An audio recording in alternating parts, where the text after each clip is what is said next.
Chapter 8, Relationships Matter.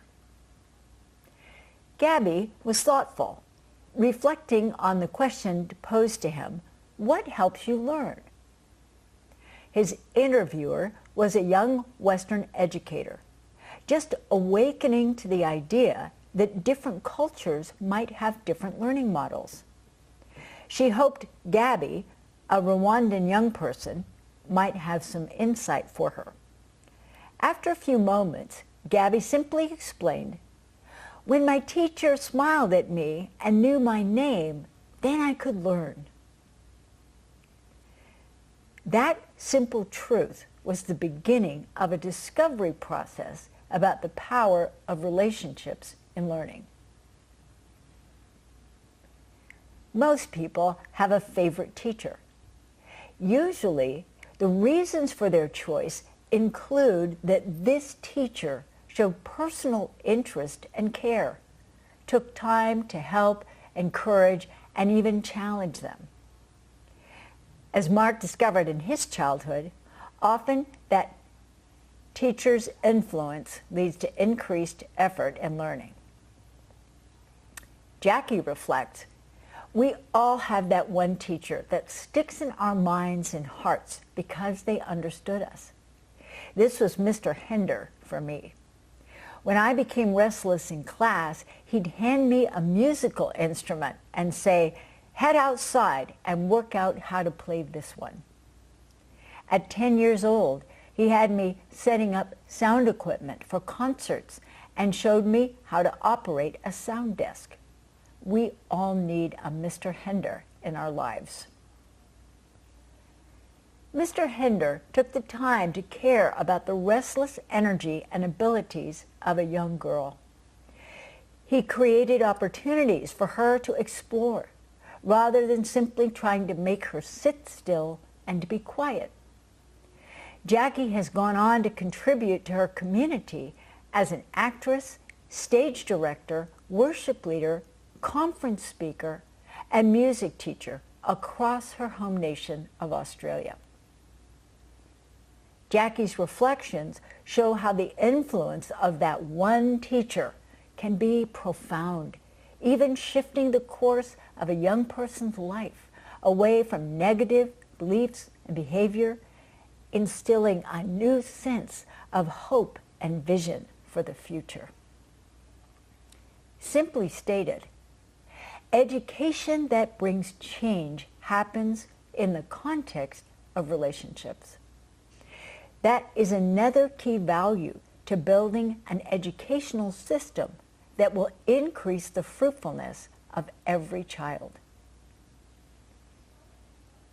Both of the historical models of education began in a relational context. The earliest Greek schools were small groups of students, often in a home, under the close instruction and regular relationship with the teacher. Education in the Hebrew culture occurred in the home, with close family relationships for most of their history. When the Romans conquered the Greek Empire, schools became much more institutionalized, with classrooms and large numbers of students. The environment became rigid, discipline was enforced with harsh physical punishment. It was only at the highest levels of adult learning that the more informal model was maintained, as young philosophy students learned from conversation and shared experiences with a master teacher. Over time, many traditional communities continued to provide education within a close circle of relationships, while education in larger cities became more of an institution with a highly formal learning environment. The influence of this model, developed from Greek foundations and encouraged during several periods of European history, spread across much of the world. The values and practice of learning in the context of a community of relationships diminished, with a resulting loss of student growth in every area, body, soul, mind, and spirit. It's easy to see that skills and values are picked up through relationship. In addition, even the process of gaining knowledge is influenced by relationship. As Gabby so simply explained, students learn differently when my teacher smiles at me. Scientific studies show that children's brains work best in relationships where they feel enjoyed and cared for as they learn. One particular study demonstrates that children are more likely to learn to read if they are convinced their teachers love them. Here is what happens on a physical level in the brain. The front part of the brain, behind the forehead, is where new information is learnt, understood, and applied in new actions. That part of the brain is able to function best when there is the happy confidence of being cared for and enjoyed. The part of the brain that feels fear is in the back of the head, down toward the neck. This is the part of the brain that is designed for survival. When there's danger, people don't think. The body simply reacts, such as when jumping out of the way of an oncoming car. When the lower part of the brain is active, the front part of the brain is not working. This can be helpful when a car is approaching quickly. That's not the time to think about information, such as how fast the car is coming or how soon it will be in danger. To stay safe, there is only time to react and move out of the way. This life-saving capacity is not helpful for the learning process. When students are afraid of being shamed or punished, the survival part of the brain becomes active. This means the part of the brain that processes new learning stops working. "My brain just froze up and I couldn't think," is a common description of how it feels when the brain doesn't function in a moment of fear. Science now confirms that the brain literally can't think when there's fear. This has important implications for learning communities. Science and experience both confirm that when students know their teachers care for them, they are provided with the best opportunity to learn and grow into wise, loving people who make good choices. The reverse is also true. When children don't feel safe or cared for, either at home or in the classroom, they do not learn well. This leads to an increasing cycle of poor behavior and poor quality of learning. Often, children who are not doing well academically may withdraw or begin to act out in other ways. Casey had a lot of energy, a loud voice, and a very short attention span. At 17, he had no real expectation of learning. He spent most of his time in class slouched at a desk in the back of the room and making funny comments. One semester, the regular teacher didn't return from holiday, and I was called in as a substitute teacher for 3 weeks. During that time, I moved Casey to the front of the room. I made eye contact, smiled, and spoke to him by name several times during the class period. I came by his desk to check on his progress and took time to re-explain the things he had not understood. Gradually, Casey began to take a real interest in what was being taught. At one point, when another student was being disruptive, he shouted at his classmate, "Hey, would you shut up? I'm trying to learn something here." As class ended one day, I called him aside and handed him a note to take home to his parents. He looked at the floor in discouragement and spoke quietly. "I thought I was doing good, miss." I gently encouraged him to read the note, which in a few sentences described how hard Casey had been trying, the progress he was making, and the pleasure it was to have him in class. As he finished, he joyfully exclaimed, "My mother never got a note like that before. I'll be sure she gets it." His efforts and progress continued to grow. A new relationship made new room for learning in his life. In Papua New Guinea, PNG, many children struggle to learn to read for a variety of reasons. A literacy tutoring program was introduced to help students who were struggling the most in this area. The model was built around each child having 30 minutes of literacy activities with a personal tutor several times a week.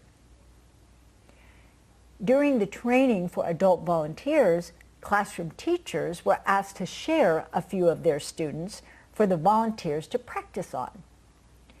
As they later admitted, teachers were only too happy to call their most challenging students out of class as a short break from dealing with their behavior. The program is an extension course of our university. After a few months, Mark went to visit the Director of Education for the province. He was surprised by the comments about the effect of the program. Teachers told him that the students who had been part of the training had made so much progress they were now among the strongest readers in the class. They were staying in during recess to read, and they were asking for books to read at home. The change in their academic skills was startling, along with a marked change in their behavior. The skill activities were no doubt an important help. The dramatic change in learning and behavior is also a reflection of the power of having positive interaction with a teacher figure. That had not been their regular experience. In that environment, their minds were able to learn much more quickly.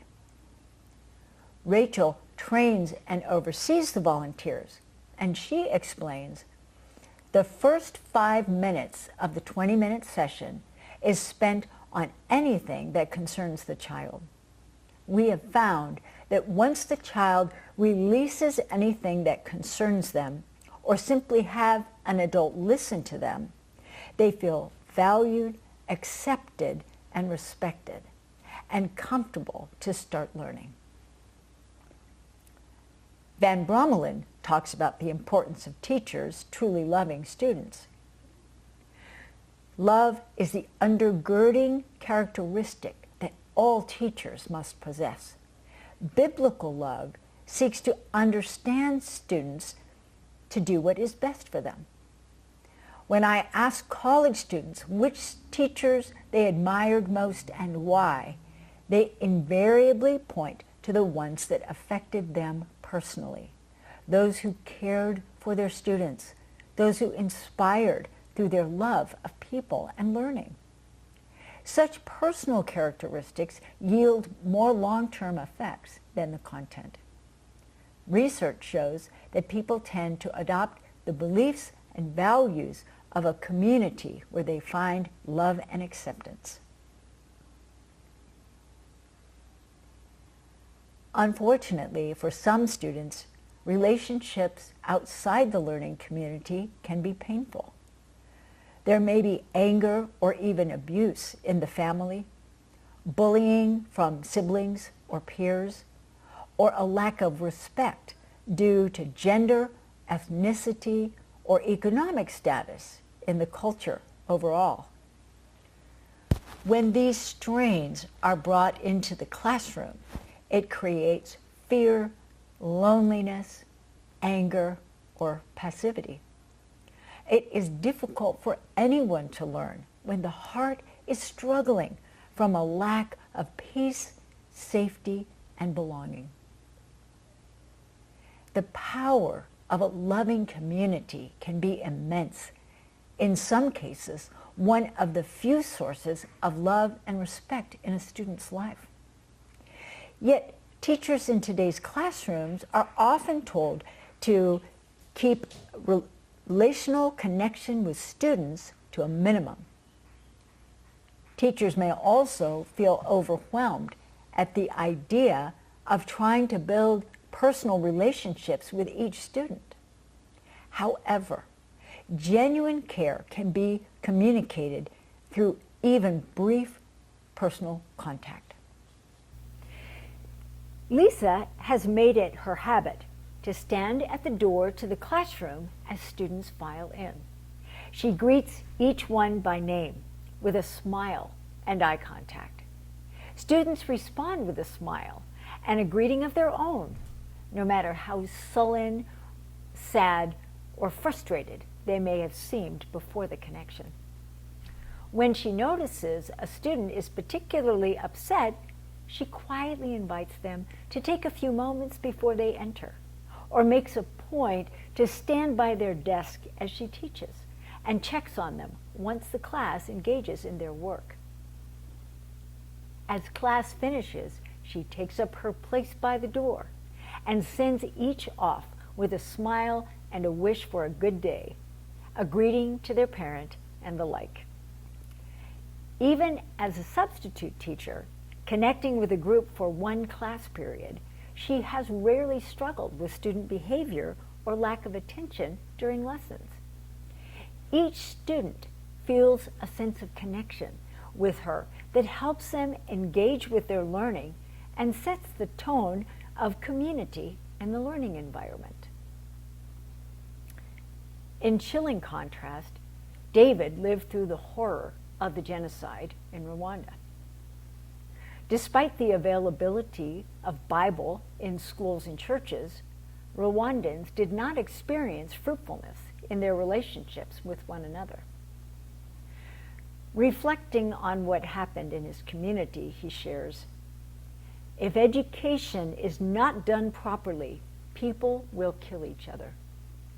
I experienced that in the genocide. The Bible was not the center of education.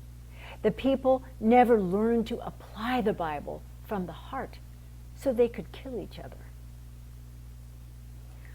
One of the most important things we must do is teach children to love and respect each other. The community may not have these values, but the classroom can. Kids can learn in school. School can reach out to families. If we focus on valuing each other as the foundation, there can be positive change. Wise, loving educators can create a learning community of mutual respect and belonging, where everyone has a voice, a role of responsibility, and is affirmed for who they are. A community like this can release great healing, courage, and hope.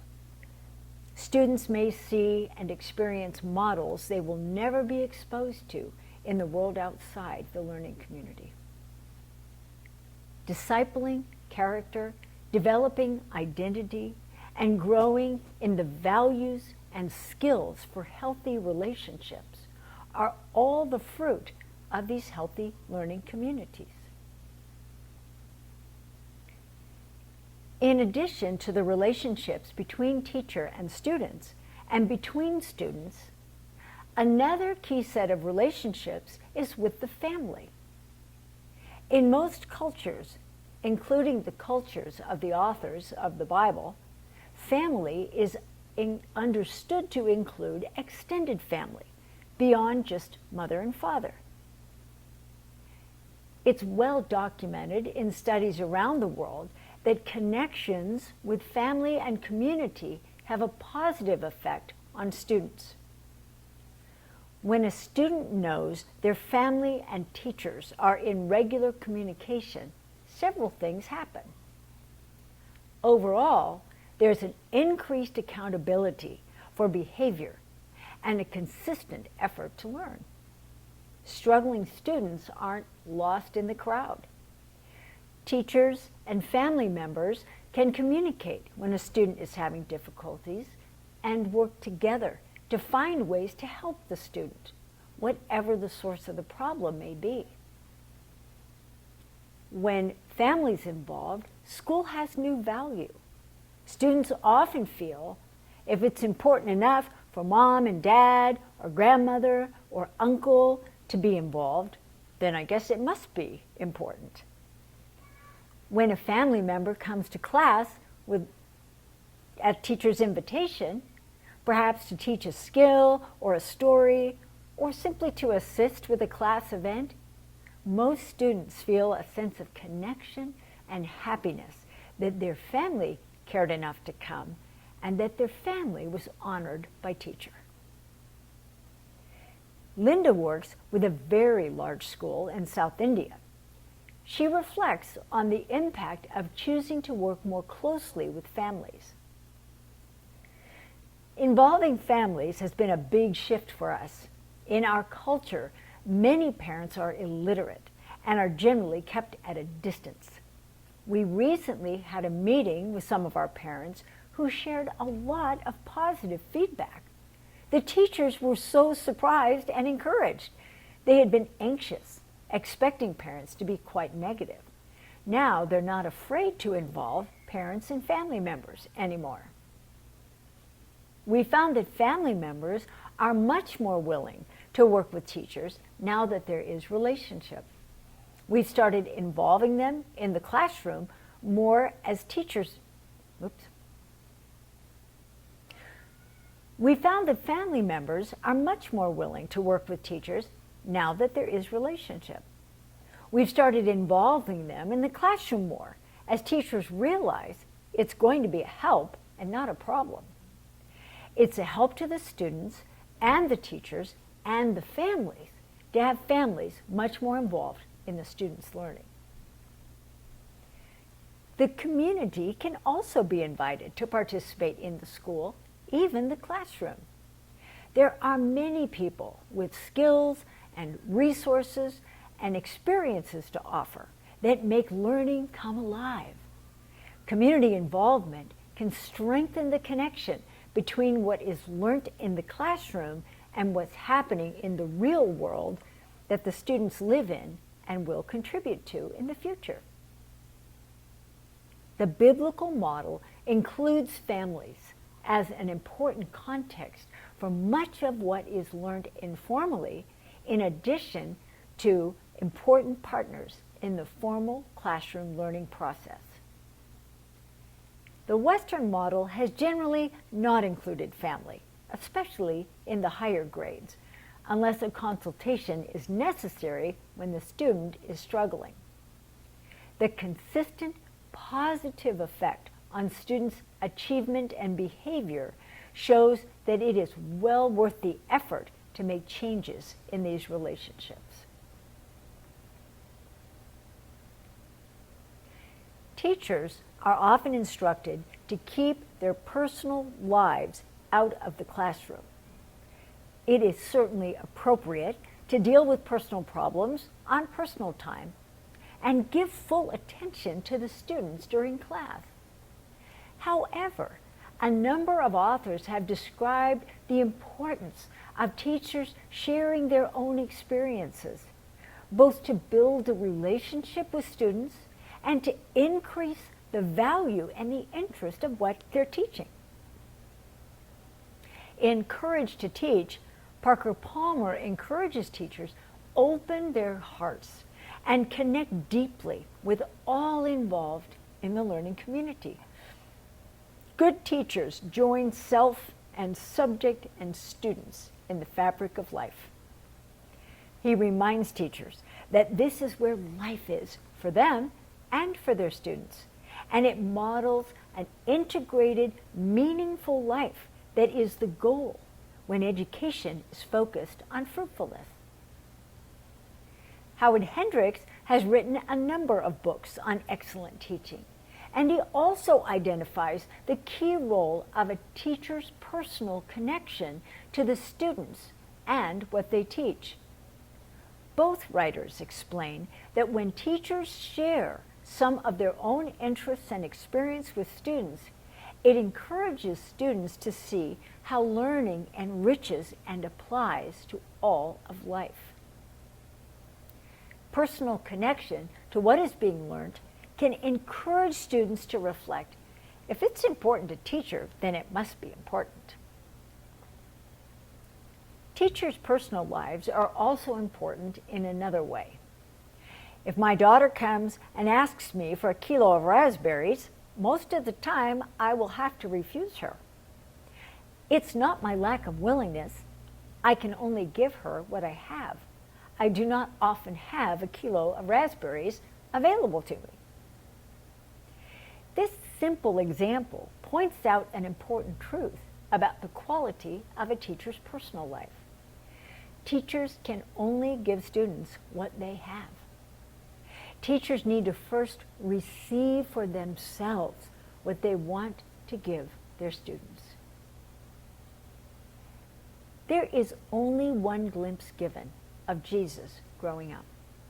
The story ends with this simple description. He grew in wisdom, in stature, and in favor with God and all the people. As an adult, Jesus instructed people to love the Lord your God with your heart, your soul, your mind, and your strength. Both set of instructions highlight the different dimensions that should be cultivated for full health: body, mind, soul, and spirit. His counsel and example are helpful for every person, teachers included. The process begins from a personal sense of value as a beloved child of God.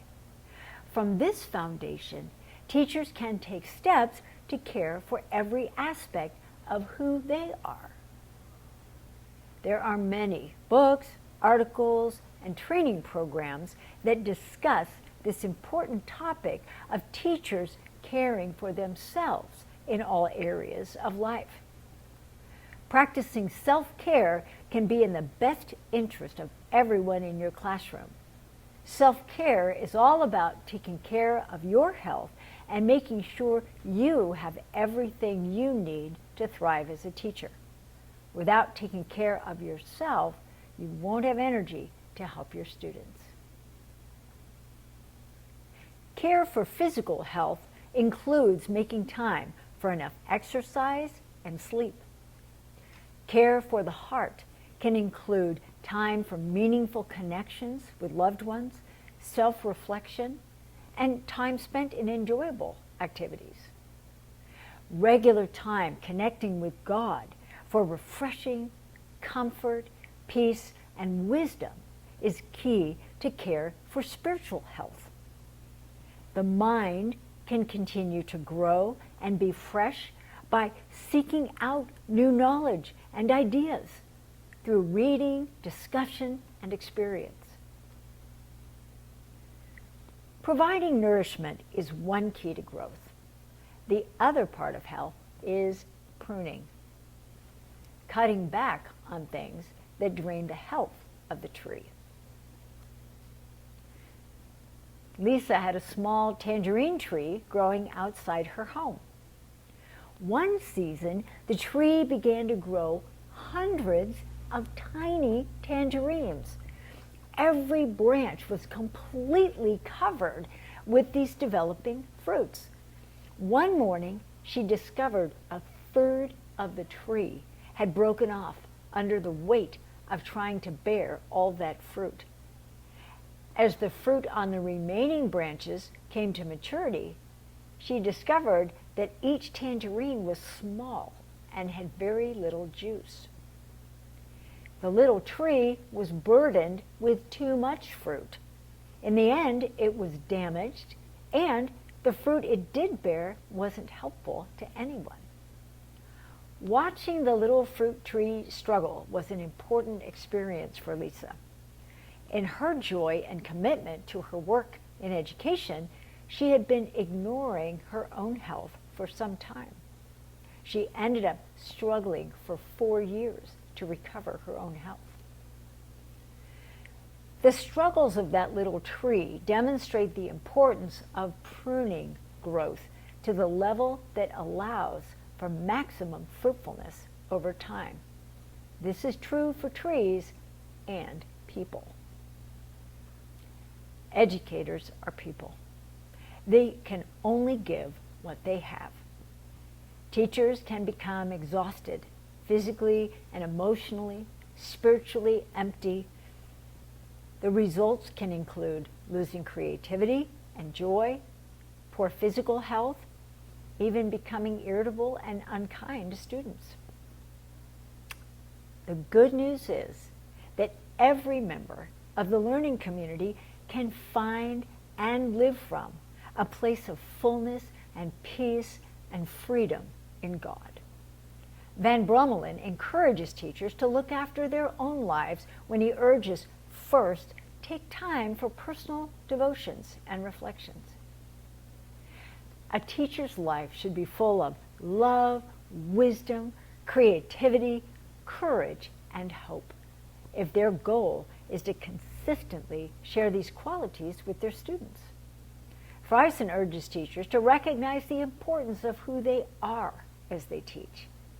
The teacher must consider what character they need to bring to the teaching in order to re-engage the hearts and minds of the young people they teach. For these reasons, it is so important for teachers to keep themselves fresh so they can teach well. This can also be true for parent teachers. It's easy to become overwhelmed by the daily needs to lead each child in their learning, along with the regular responsibilities of family life. One final point can be made about the importance of relationships. A well-known proverb could be adapted to say, students who will become who we are, not what we say. Jesus pointed this out when he publicly rebuked the Pharisees for not living the example of what they taught others. So, practice and obey whatever they tell you, but don't follow their example, for they don't practice what they preach. The early church leader Paul builds on the positive side of the power of influence when he invites those he is teaching to imitate me as I imitate Christ. Hendricks says it this way: teachers impact more by their character and commitment than by their communication. One of the factors that allowed Jesus to have such a deep impact on those he was educating or training was the depth of relationship that he chose to have with them. The fruit of that process, based on those values, demonstrates the importance of relationship in the biblical model. Learning what happens in the context of relationship can develop into wisdom in how to apply learning to life.